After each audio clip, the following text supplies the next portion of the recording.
Hey! Greetings and salutations to you people of the interwebs. So we're going to be talking comic books again with issue 12 of the bold new Transformers continuity from IDW. It's called Nautica Home. But first of all, some corrections. Jesus, words good. From when I was talking about Cracks Beneath Your Feet, the last issue of the Transformers. It was the last part of the Cracks Beneath Your Feet arc. It kind of ended with Megatron, flipping his sign over and showing the new face of the Decepticons. I thought it was like there was going to be, well, it says to be continued. I thought there was like another, maybe a part of this, of the Cracks Beneath Your Feet, but it seems that with them doing an interlude, that this is the end of the Cracks Beneath Your Feet story arc. So it's kind of a bit weird for it to be, to be continued. Yeah, sure, that's because obviously the story's going to continue in a different arc. But like going from big, smaller, that is the punchline. I would have thought him flipping the sign around and maybe holding it up and then seeing like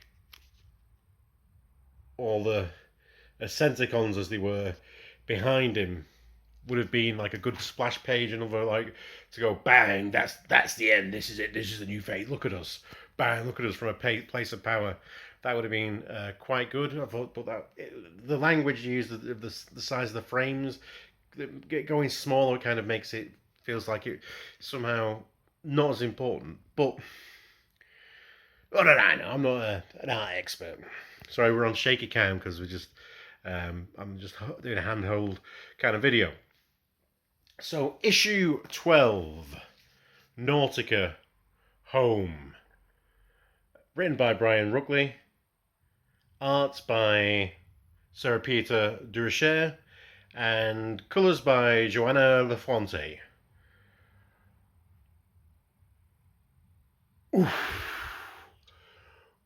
Ooh.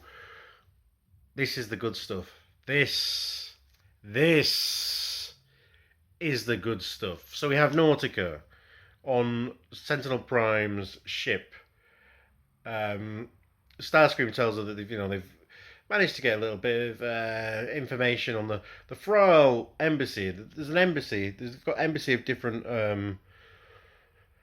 species on Sentinel Prime ship, as you do, because it's this big ship that goes around the galaxy, and then with the Cybertronians trying to, be ambassadorial with different space faring species. One of which is the Thrall. They have a delegation on board. They've been unsuccessful. Have been managing to bug them. As you do.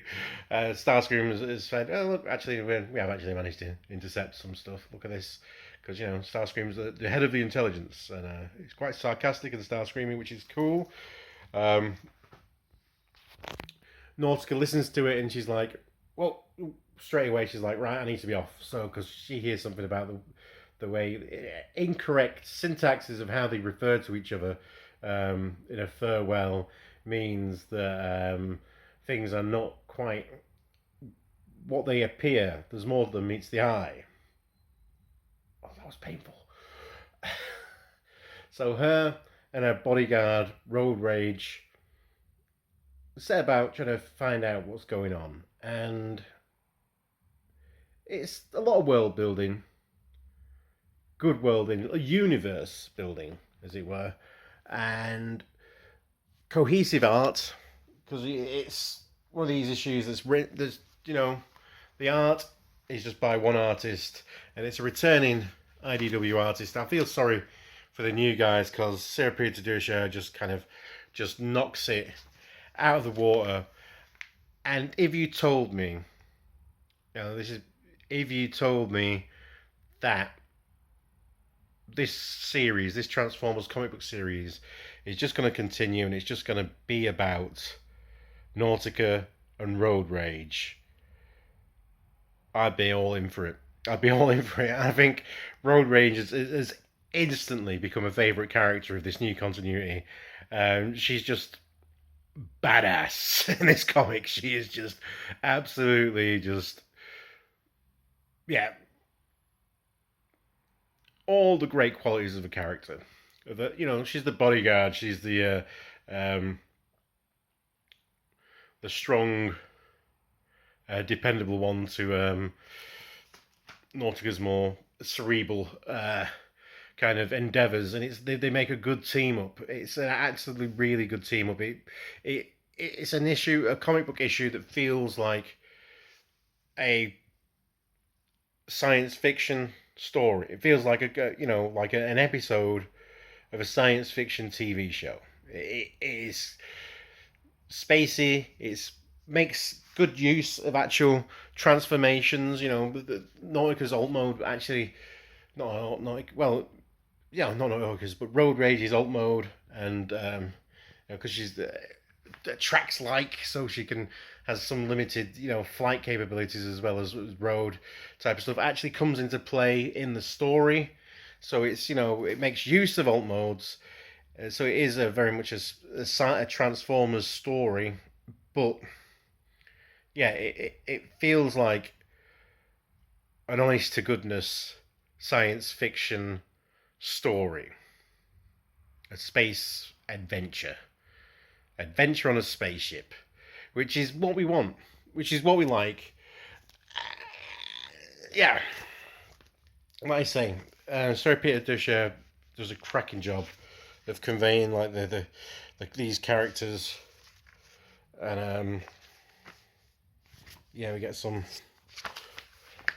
nice bits of action. Let's just say how good Roadrage is again. Roadrage is amazing. I hope she's getting a toy soon. That's one of those things. Is because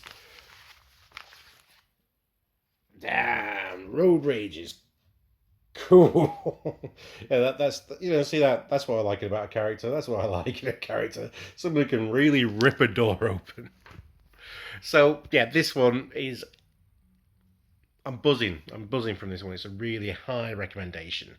It's not like the case of the other issues where it's like, oh, we're getting more and more of the plot, and things are carrying on, and it's getting better and better. This is just an absolutely belting standalone story, which also does some universe building for the grander continuity of what Brian Ruckley is creating. And also, it got me thinking, because the Thrall use artificial intelligences. They use robots, and Nautica and the others are just kind of horrified at this constrained, robotic intelligence. That they're like, ooh, it gives them the heebie-jeebies, because it's basically, it's almost akin to slavery in a case. They're like primitive intellect, robotic life forms that have been made to fit into certain ways of thinking, stuck, enslaved by their own programming, that they're given constraints, and their own reasoning. They can't reason themselves out of these constraints because of their artificial intelligences. And so that's also put me onto like one of those things I like about new Transformer continuities is, because I've not even really put this into my head at this point, is origins. We don't know what, in this continuity, what the origins of the actual Transformers as a species are. And so that's quite got me quite like maybe quite wild, and kind of like, yeah, I mean, because it can be quite different. You can have different reasons for how the Transformers exist, and I look forward to exploring it with someone from who's approaching Transformers from a different perspective.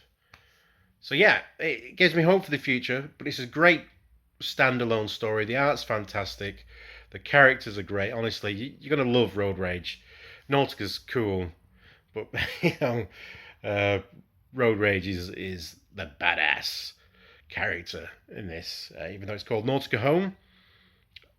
Yeah, issue 12. Glad I'm still on board. Hope maybe, you know, people who aren't interested, think of having been grabbed by the main story, might pick it up and actually just have an enjoyable read. But yeah, until then, be excellent to each other. Party on, dudes, because you deserve it. Let's bump a fist, shall we? Fisto! Fisto!